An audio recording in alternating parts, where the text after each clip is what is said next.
Okay, hi, and welcome back to another installment of FRQ answers. So this FRQ we're going to do today is called WordMatch, and it involves strings. It involves using the substring method, and it's a little bit tricky because it needs us to look at when a string ends and which part of a string we need to grab, right, for our solution. So it's going to be slightly tricky, but hopefully you'll understand it by the end of this. So what this class does is it stores a secret string and provides methods that compare other strings to the secret string. You will write two methods in the WordMatch class. Okay, so your job is to write two methods. Let's take a look at the class. We have public class WordMatch, and here is the instance variable, which has the private variable of a string. That's the secret word. And then it's showing the constructor here, but it doesn't show how the constructor is built.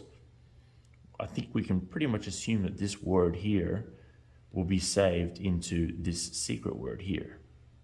That's likely, but it doesn't show us because it doesn't want us to get too confused. It's not necessary for what we need for this question.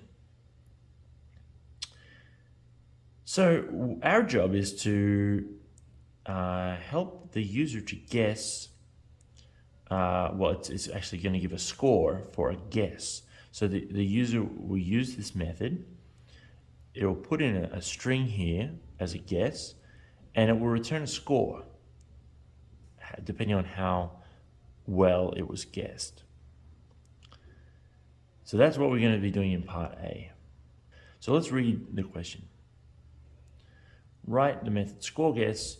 To determine the score, scoreGuess finds the number of times that guess occurs as a substring of secret, and then multiplies that number by the square of the length of guess. Right, so this is pretty much what your instructions are for writing the algorithm. So let's look at what it's saying here on the paper. Let's say our secret is the word secret word. Just like that. It's stored in the secret variable. And we want to use, say, for example, the substring or. And we want to see, as a score, we're going to see how many times this occurs in this. So we need to compare similar substrings. So we need to compare, this is two letters long, so we need to compare these two letters, and then these two letters, and then these two letters, and these two letters, and these two letters, and these two letters, etc., until we get to the end, right? So the last one we're comparing is RD, which is here, RD. So you can see that we're progressing through the word. We'll be going through the word bit by bit until we get to the end, but not quite the end. We're getting to the end.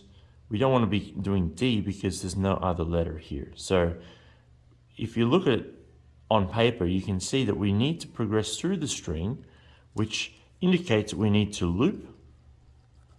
And I would suggest a for loop because we know how many letters are in this string. How many? Well, we need to use the dot length to get the length of that string.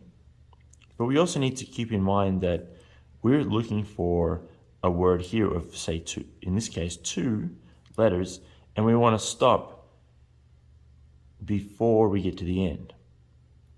So we'll work out what that would be. Let's have a look at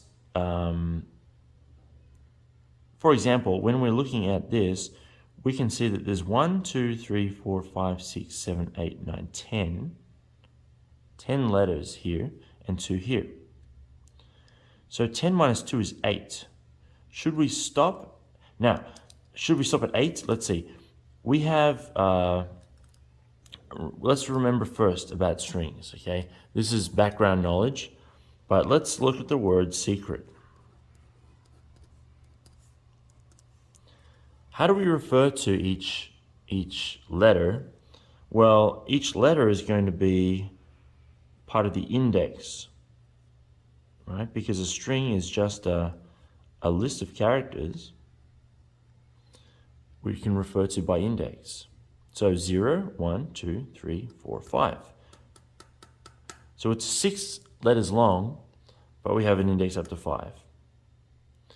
In this case, if I was looking for a word like, let's say I was looking for ET, and I was going to match them, I would be saying 6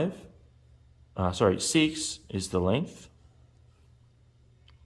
right? Length of 6 minus 2 would give me 4. And that's exactly the index that I should be stopping at, or that's the last index that I should be looking at. Because when I do a substring from here to here, I want to include this letter here, then it needs to stop at 4. That'll be the last one I check. So if we can think about this, length minus the length of this one, which is, just say, secret.length minus, and in this case, if we look at the question, or sorry, if we look at the method, we have the string that's going to be the guess is called guess. So it would be guess.length.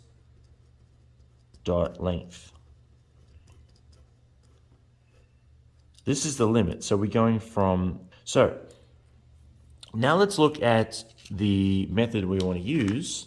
And for that, we'll go to a website called Journal Dev, just as an example. This shows us the Java substring method. It's worth looking at this again. Substring has 2 versions. One version is when you just give it one number, and it will use the beginning index and go all the way to the end of the word. We don't want that. We want to have a specific substring from a beginning to an end. So the second version of substring, we use a begin and an end. Now the key to know, that the essential knowledge for this question is that it does not include end. So the rules are, begin cannot be less than 0, and end cannot be greater than length. Now, if you remember from the previous thing that I showed you, the length of the string might be 6, but the last index would be 5. So it makes sense, because if we want to refer to the last letter, the end value that we give in, it's not including that, right? So the end is not, it's not inclusive of the last number. So when we use substring, it's from something and to, but it does not include 2.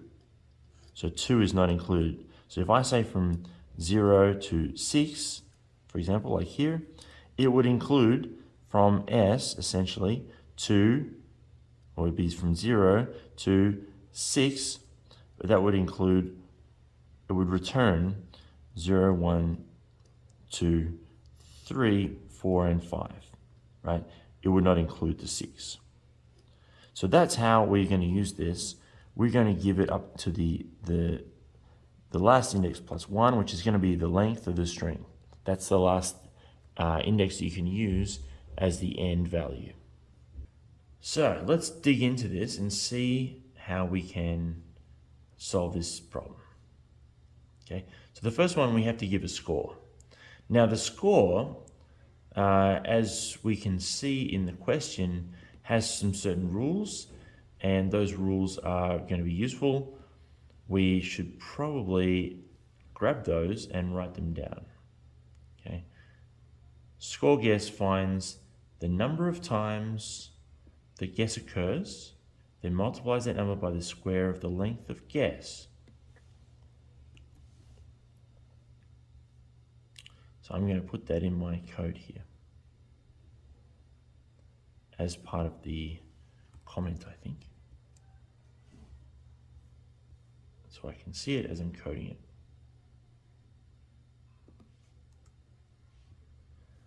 Okay, so what we need to do then is to calculate the number of times that substring occurs. Well, this is going to be a for loop like we said before, and a counter.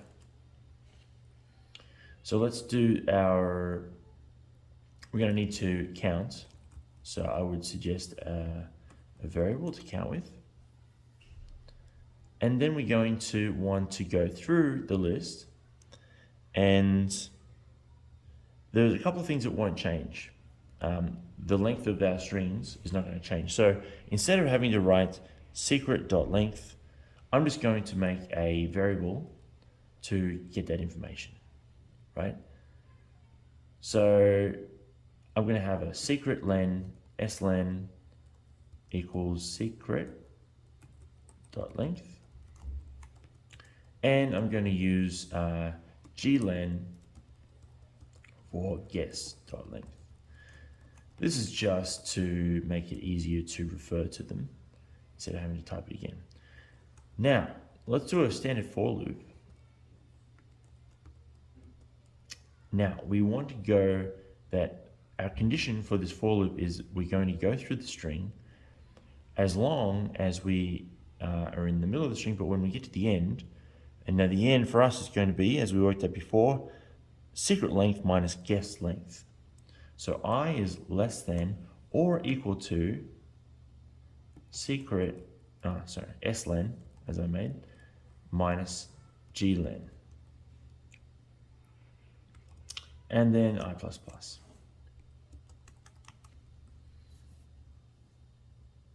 Now you may have just gone straight ahead and written secret.length minus guess.length in here. That would have been fine too. So this is slightly different to a normal for loop, because normally when we do a for loops, we're going up to a certain number here, and this is going to be less than, it's going to be 0 to less than something here. But because we worked it out on paper and we could see the way that the indexing was working, we needed to include that last number because we're using substring. So now we need to check to see if the substring that we've got for guess is going to match this substring of the secret using our value for I. So now we are using I as our starting index. So let's go back to the paper here and keep track of it in our minds. So I'm just going to make our word secret, and as we go through, I is going to start at 0.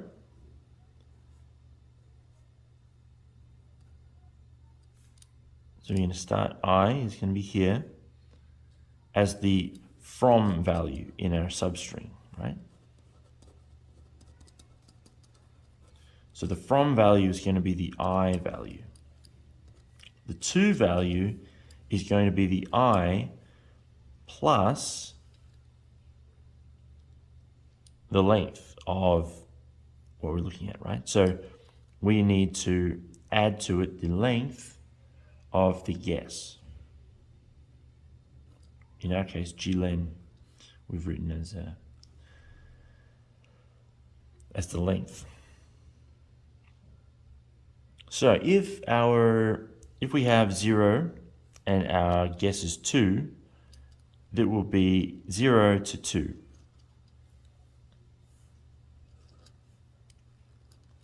So our guess length is, say, for example, RE. And let's say we're starting at 0, so we want to look at SE. And as we know that it doesn't include the 2, it'll just go 0, 1, and check that against RE. Okay, so let's get back to the type. Now, to compare two strings, we cannot use equals equals. We need to use the dot equals method because we can't compare strings like we do numbers. So in this case, we need to check and see if substring,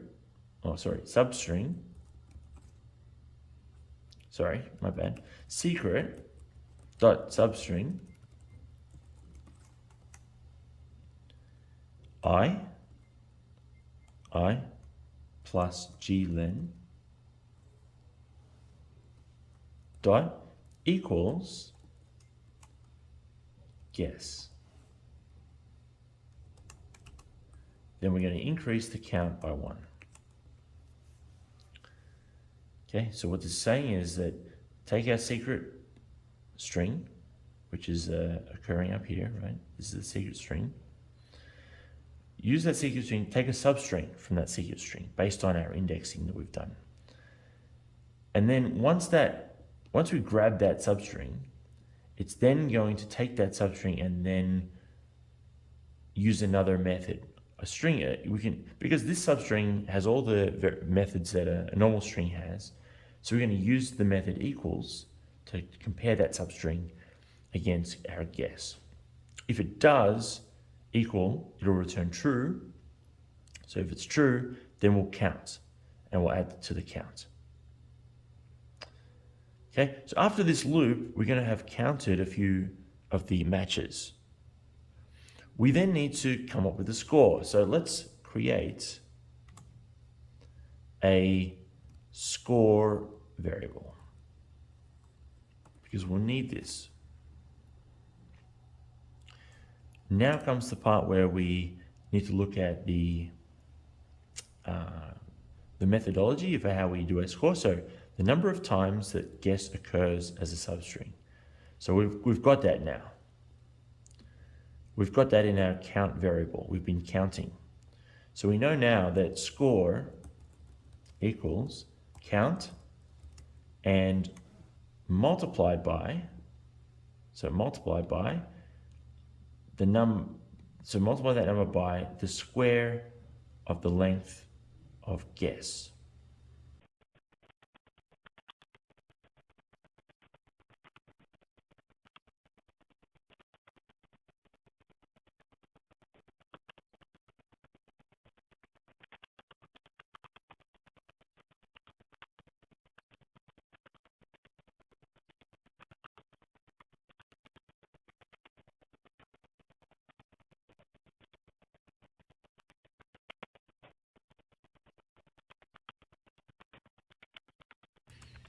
Final step is to return that because we need to have a return value here of an integer. So we need to return that value, that score. So we will return score.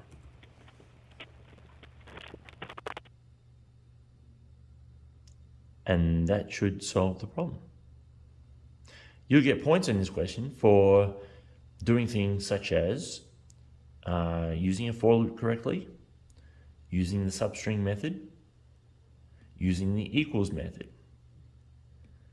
correctly returning the right formula. So these are the things that are going to get you the points in this question. It does require, of course, like I say, always, it requires your knowledge of the toolbox. So the toolkit that you have is a Java quick reference and knowing how they work. And as an example, substring, knowing how substring works and the limitations of substring, that's the key. Okay, so let's go on to question number 2, or part B, sorry, which is going to be find better guess. So find better guess. Find better guess returns the better guess of its two string parameters, guess 1 and guess 2. So already you can see this is probably going to use the method that we had from the previous question. And in many FRQs, they do like to give you questions which use the method you've got.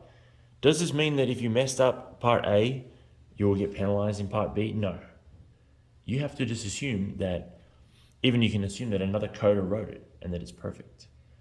You just use other methods as though they work.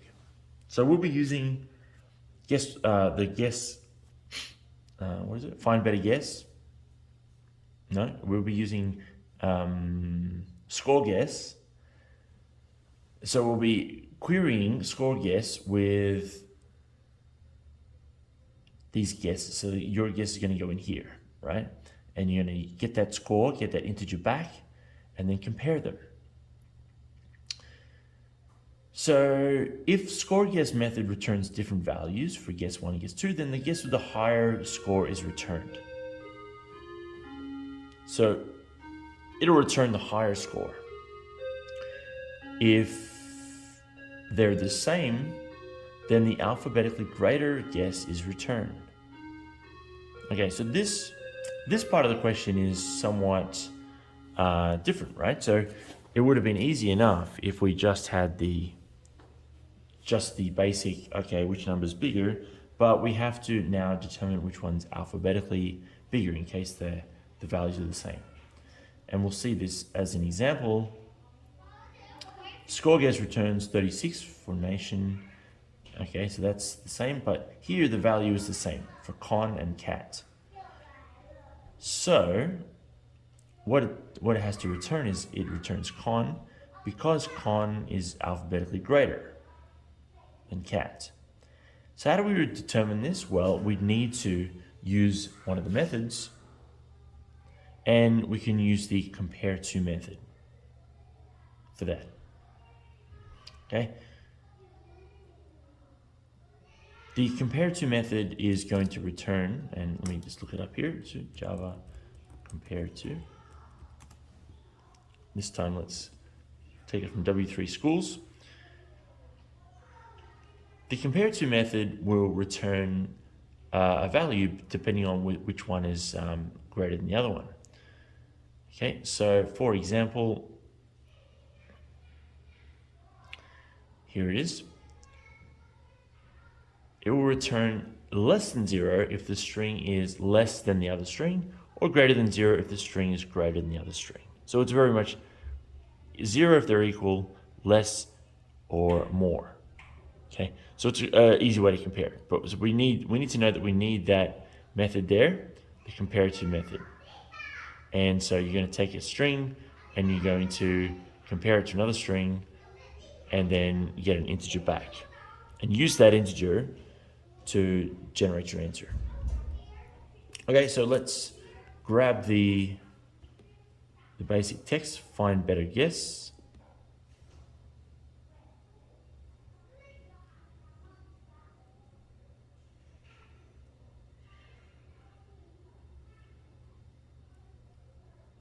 Here we go, we'll grab the text.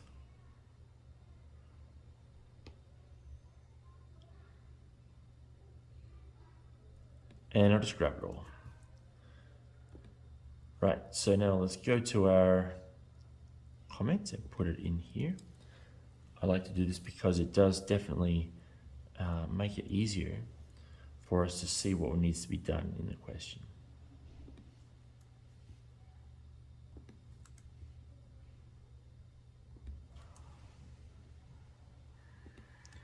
Here's where a highlighting pen might be useful in the exam to highlight the question,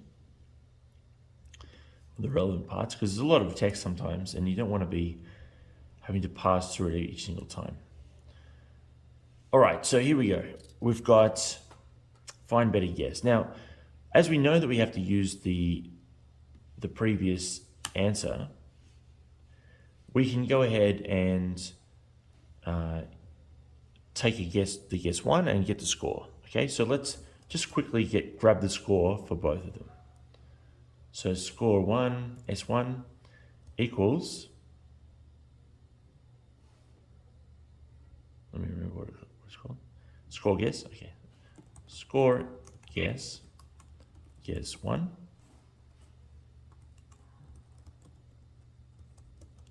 Score guess 2.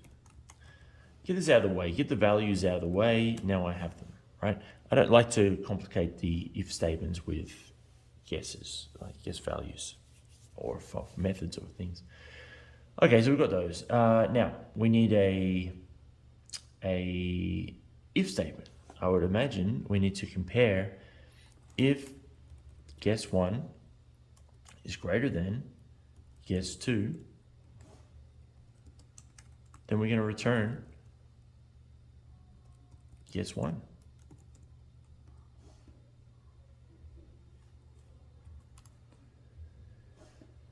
So if that's not the case, and guess 1 is not greater, then it could be the case that guess 2 is greater. So let's say else if guess 2 is greater than guess 1. Return guess 2. If neither of these is the case, we can assume that the other case is that they are the same.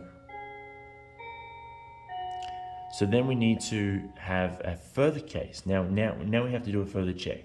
So if they're the same, if they're equal score, we need to check to see if that score is the same by using the compareTo. So we will do a further if.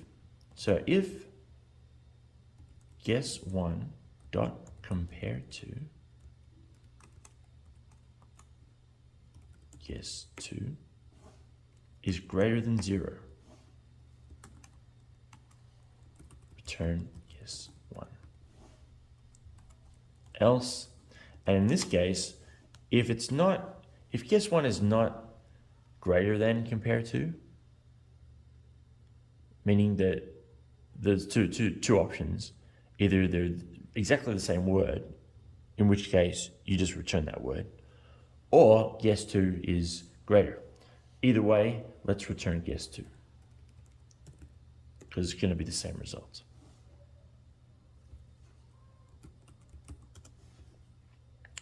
Okay. And so what we've got here is a nested if and else inside our else, because this condition requires a deeper level of conditions here. You wouldn't want to put your if statements down here, else if. That would further complicate things. This is a level of these if and else, right? So we don't want to get it all in the same one. This is contained within this else. Okay, so we have a bunch of return statements here. They're all returned, and that will solve it, right? Everything is caught. There is no option here where we don't return a value. And that's important when doing if and else, to check to see that that's the case. Okay, so that is the essential elements of this question. Knowing your strings and knowing how they go together and knowing your string methods is key to doing these questions.